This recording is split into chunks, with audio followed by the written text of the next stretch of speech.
Mapainot, pirming nanginginutan. Always number one. Always number one. DCGB 729 kHz. Enot sa Bareta. Enot sa Gabos. Ang DCGB, aktibong miyembro kan kapisanan ng mga broadcaster ng Pilipinas. Ang oras sa Bilog na Nasyon, 5 minutos makalihis ang alas 12. Ipinipresentar kan Radyo DCGB ang kabilugan kan mga baretang kinalap kan pinagsarong puwersa kan News Center asin Megaforce Patrol. DCGB Bareta alas 12. DCGB Bareta alas 12. Mga pinakahuring pangyayari sa Kabikolan, sa nasyon asin ibang parte kan kinaban. Ibabareta na ngunyan. DCGB Bareta alas 12. Ngunyan ang sa inyong tagapagbareta.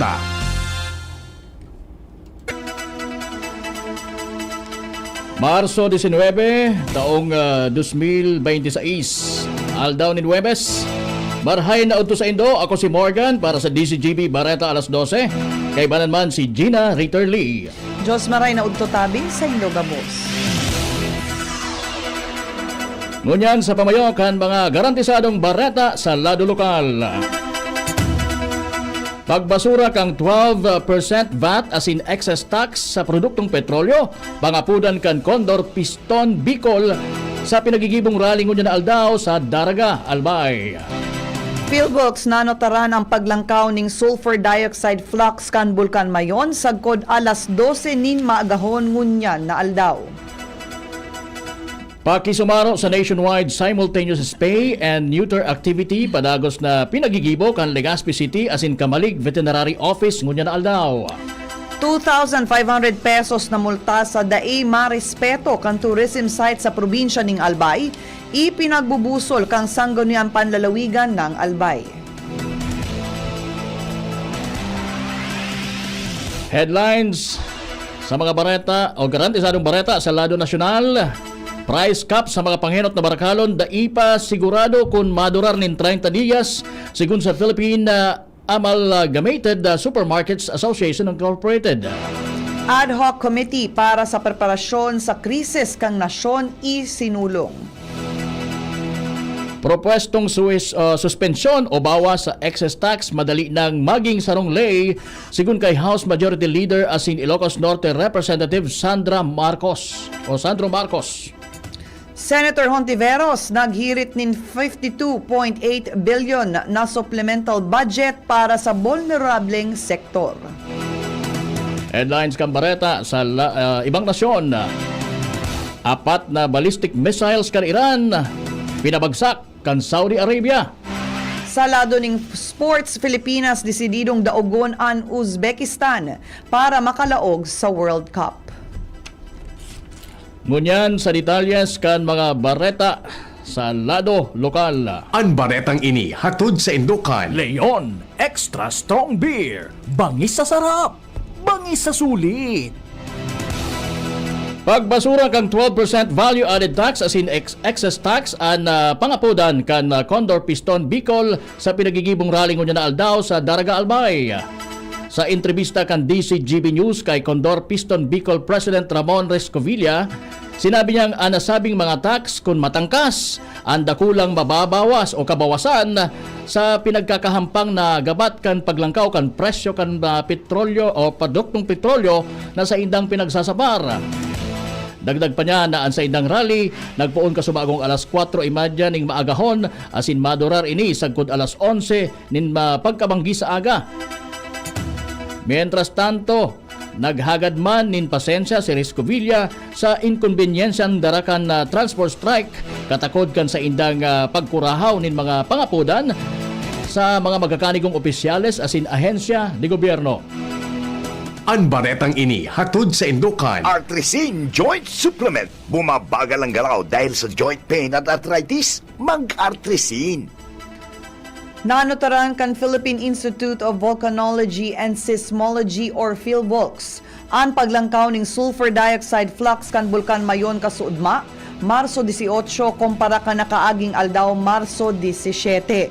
Sa ipinaluwas na summary of 24 hours observation kan ahensya, puminakol sa 4,352 tons kada aldaw puon Marso 18, ang nairehistro kumpara sa 2,854 tons kada aldaw kan Marso 17. Apwera kaini sagkod alas 12 nin maagahon ngunya na aldaw, nanutaran man sa giraray ang pagrasay ning lava sa may basud bongga asin miisi galis na may pinaka o panaka-naka asin maluyang strombolian activity pati naan panandaliang lava fountaining.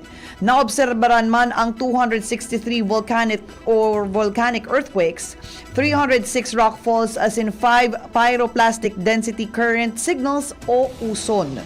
Sa presente man tinidong nasa alert level 3 ang Bulkan Mayon, mantang padagos man na ipinagbabawal ang paglaog sa 6 kilometer permanent danger zone kan bulkan. Aktibong nagpapartisipar sa presente ang Legazpi City Veterinary Office sa nationwide simultaneous spay and neuter activity para sa mga ayam asin ikos sa Legazpi City Expo Center sa Barangay Cruzada, Legazpi City. Sa entrevista kan DCGB News kay City Veterinarian Dr. Emmanuel Estipona, ang nasabing inisyatibo ang maawot na mapromotir ang responsableng pet ownership mantang nagtatao sa mga hayop nin oportunidad na makapamuhay nin may baskog na salud. Mientras apuera kaini, pinagigibuman ang parehong aktibidad sa Kamalig Albay sa Kamalig Municipal Hall grounds kung saan madurar ini sadkod alas 3 nin pagkahapon ngunya na aldaw. Pagpapamultahon ning 2,500 pesos na penalty sa first offense ang si Isay Manamano-Tara na dai maggalang sa tourism site sa probinsya nin Albay. Sa ginibong committee hearing kan propwestong Provincial Ordinance Number 00212025 na may titulong Tourism Site Anti-Mockery and Protection Ordinance of Albay. Ang si Isay man namang kompromiso ning kalinigan, magdistroso ning mga pasilidades, magibo ning bako disenteng aksyon sa mga tourism sites. Ang pagpapabayadon man ning 3,500 pesos sa second offense as in pagkakapreso ning 2 bulan, kung sa ikatulong offense ang pagbayad ning 5,000 pesos na penalidad as in pagkakakulong ning 5 bulan sagkod sarong taon, depende sa magiging desisyon kan korte. Ang nasabing ordinansa ang nag-ugat sa nangyaring pangbabastos kang grupo nin mga vloggers sa Green Lava na pinatawad na sana kan lokal na gobyerno asin gobyerno probinsyal matapos ang public apology. Dahilan kan deiman na makusog na ordinansa ang nagpepenalidad sa mga arog kaining aksyon. 680,000 pesos na kantidad nin illegal na droga ang nadiskubri kan Nabwa PNP sa ginibong buy-bust operation na nagresulta sa pagkakaarestar nin tulong high-value individual kan nakaaging aldaw sa Nabwa, Camarines Sur. Sigun sa Nabwa PNP, namidbid ang mga suspect na sina alias Maki, asin na Ivan na mga residente kan Taguig City, asin alias Totoy na residente kan Nabwa, Camarines Sur, asin na kumpiskar ang nasa 100 na gramo nin pinagtutubo ng shabu. Sa presente, nasa kustodya na kan Nabwa PNP ang mga suspect para sa magkakanigong dokumentasyon asin disposisyon. Sa indama na kakahampangon ang kasong pagbalgar kan Republic Act 9165 o ang Comprehensive Dangerous Drugs Act of 2002. 11.4 million pesos kantidad ning asistensya ang pinagdidistribuir kan Department of Social Welfare and Development or DSWD Bicol sa mga benepisyaryo kan Social Pension for Indigent Senior Citizens Program sa Kamalig Albay na pinuunan kan nakaaging aldaw. Sigun sa DSWD Bicol, nasa kabalugan na 3,785 na mga senior citizens hali sa 50 barangay ang padagos ng nagre-resibi kan first quarter stipends kung saan madurar ini sagkod Marso 20 ngunya na taon sa Kamalig Command Center, Barangay Salugan. Ang Social Pension Program ang saro sa mga panginot na programa kang DSWD na nagtataoning bulanan na stipend kantidad ning 1,000 pesos sa mga indigent senior citizens na daing pensyon, kita o regular na suporta sa saindang mga pamilya. 615,000 pesos na kantidad nin illegal na coco lumber ang nadiskubre kan Criminal Investigation and Detection Group o CIDG Sorsogon sa ginibong operasyon kanakaaging aldaw sa barangay Bacolod, Huban, Sorsogon. Sigun sa CIDG Sorsogon, ang operasyon na pinagkondusir sa irarom kan Oplan Kalikasan kung saan naaktuhan ang 4 na suspect na pinagbabiyahe ang mga pinutol na coco lumber na dainin magkakanigong mga dokumentos. Sa presente, nasa kustodya na kan autoridad ang mga suspect kung saan kakahampahon kaini ang kasong pagbalgar kan Republic Act 8048 o ang Coconut Preservation Act of 1995. Aprobado na sa ikatulo asin ultimong pagbasa kang Sangguniang Panlunsod kan Legazpi City an ordinansang nagtataong direktiba sa mga negosyo sa syudad kan Legazpi City na nagigibo o nagpapabakal nagdidistribuyir ning uniforme, insignia asin iba pang kagamitan kan Philippine National Police na magkuan ning PNP Certificate of Conformity. Sigun sa impormasyon, ang ordinansa maawot ng maibitaran ang illegal na paggibo o pagpabakal ni mga kagamitan na pinagagamit kan mga pulisya. Maawot man kang nasabing lakda na mamatinir ang integridad kan uniforme asin autoridad kan kapulisan. Pinagtawan doon man kan magkakanigong padusa ang si Isay man na magbalgar sa nasabing ordinansa kan syudad. Yan ang kabilugan kan mga bareta sa lado lokal. Mga detalye kan mga garantisadong bareta sa lado nasyonal, sa ibang nasyon, asin iba pa sa sabuyang pagbabalik. Coronavirus ba ang hadlang sa pag-aaral ninyo?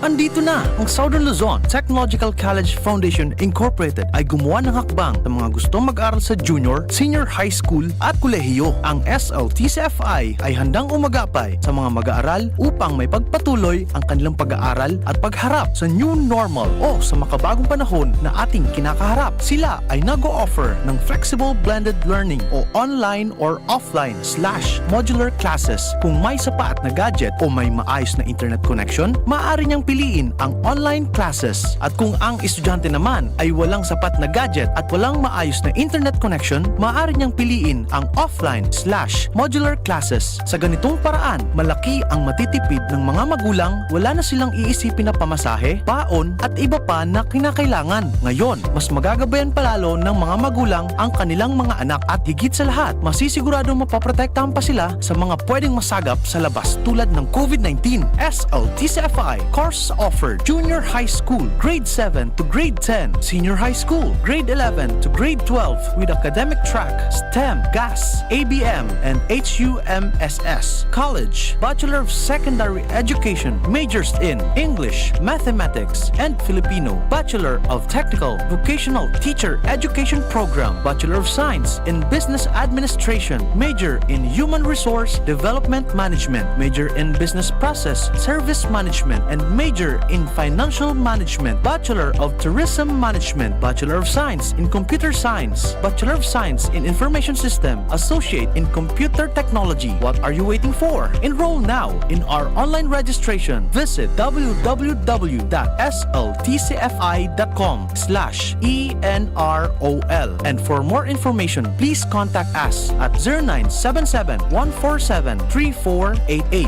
Basta SL, wow! Bakunang angat, serbisyong dapat. Sa presyong abot kaya at matapat. Lahat ng yan, nasa Rabvax. Nakagat o nakalmot ka ba? Huwag mag-alala. Rabvax Animal Bite Center ang inyong kaagapay para sa pinagkakatiwalaan, mura, ligtas at siguradong proteksyon laban sa rabies. Bukas po kami 8 a.m. to 5 p.m. mula Lunes hanggang Sabado. 8 a.m. to 12 na naman every Sunday. And on holiday, pwedeng-pwede pati walk-in. Ang aming mga branches, Rabvax Legazpi, R&R Suites, Sagmin, Legazpi City, near Aleco. Rabvax Ligao, in Barangay Tuburan, Ligao City. Rabvax Tabaco, beside Siga Hospital. Rabvax Iriga, in front of Yusan Iriga. Rabvax Irusin Sorsogon, malapit sa Irusin District Hospital. And now open, Rabvax Masbate, along Municipal Road, Barangay Kalipay, Masbate City. Rabvax Pilar, Rabvax Castilla, Rabvax Piuduran, and Rabvax Cubao Metro Manila. Like us on Facebook, maging bakunado at protektado. Piliin ang alagang Rabvax. Ang ubo at hika, hindi na pinatatagal. Ilabas ang ginhawa. Plemex Forte Capsule. Ang Plemex Forte Capsule ay gawa sa natural na lagundi, tumutunaw at nagpapalabas ng plema. At dahil nasa blister pack, madaling bitbitin. Easy to carry, easy to drink. Piolo Pascual po, pa-easy dahil may Plemex Forte Capsule. Basta lagundi, Plemex! Vitex Segundo L is the generic name of Plemex Forte. If symptoms persist, consult your doctor. Tanggal ang plema, tigil ang ubo. Maluwag ang paghinga sa Plemex Forte. Basta lagundi, Plemex! Ang Plemex Forte Lagundi Capsule ay mabibili sa pangunahing butika o drugstore na malapit sa inyo. Nagdadangog kamo sa DCGB. Always number one, always at your service.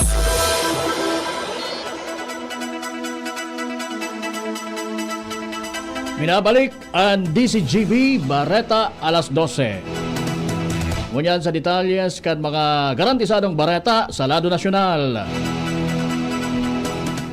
Pigsulong ni Senate Minority Leader Alan Peter Cayetano ang pagbilog nin sarong ad hoc committee na matabang sa paghahanda kan nasyon laban sa darakulang krisis. Sa Senate Resolution number 350, ibinusol ni Cayetano, kaibahan sina Senate President Tito Soto III as in Majority Leader Mig Subiri ang pagbilog nin komiteng aapodon na Proactive Response and Oversight for Timely and Effective Crisis Strategy o PROTECT. Bibilugon kan komite ang mga chairperson kan man iba-ibang komite sa Senado, kaibahan ang agrikultura, komersyo, enerhiya, asin iba pang sektor na importante sa pagsimbag sa krisis. Tinawan doon sa resolusyon na dapat mantinidong passive o nakalaom sana ang Senado sa aksyon kan ehekutibo sa kada may krisis. Lalo na kung apektado ang buhay, kabuhayan asin interes kan mga Pilipino.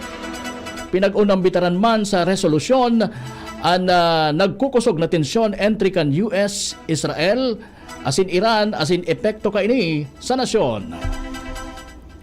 Ipinahayag ni Stephen Kua, presidente kan Philippine Amalgamated Supermarkets Association, na dai sigurado kung kayang mamantinir ang price cap sa mga panginot na barakalon sa laog nin 30 diyas. Segun kay Kua, nakasalalay ini sa mga manahimento kan mga manufacturers.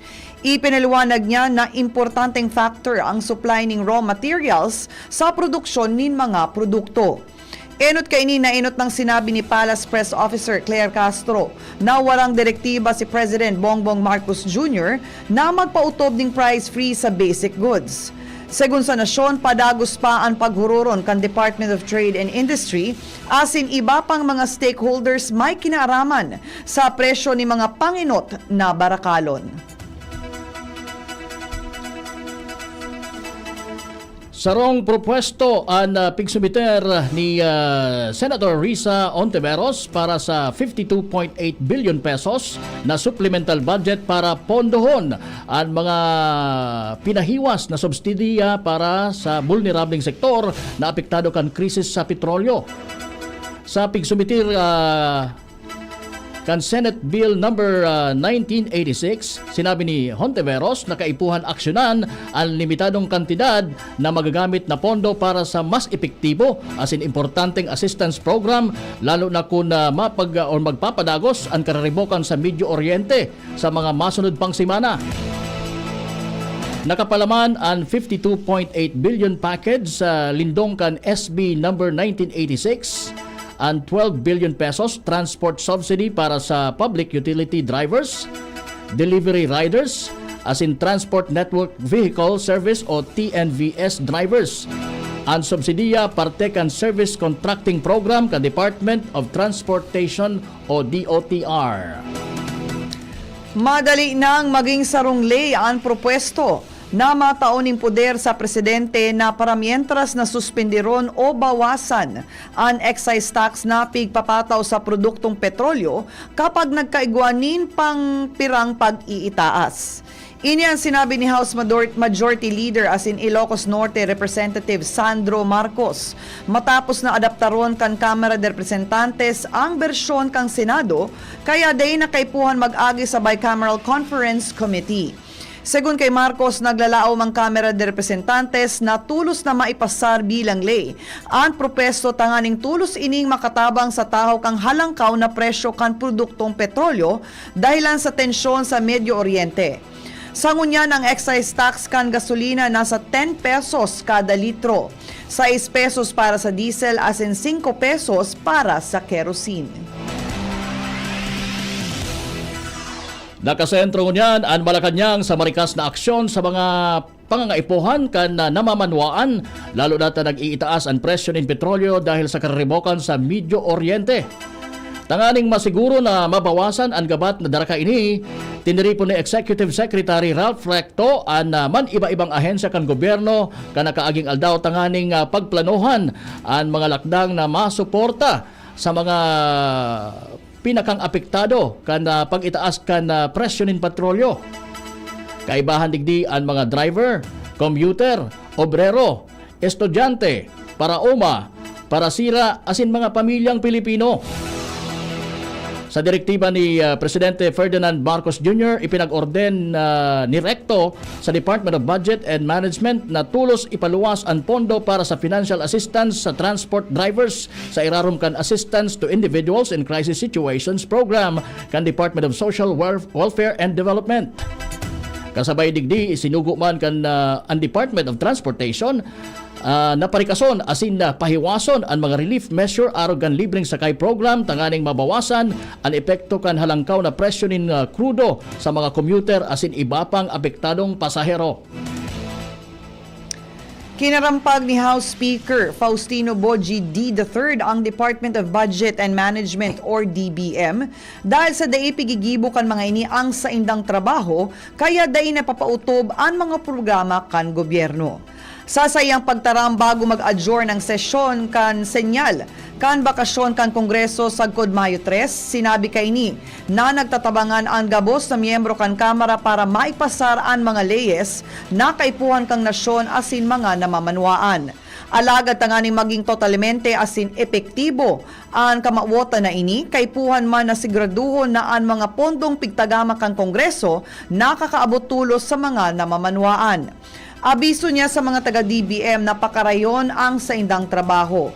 Rikas-rikasan man ang paghiro, gibuhon ang trabaho para maging matanos asin maipautob ang mga programang masimbag sa presenteng pangangaipuhan kan mga namamanwaan sa manaybibang mga rehiyon.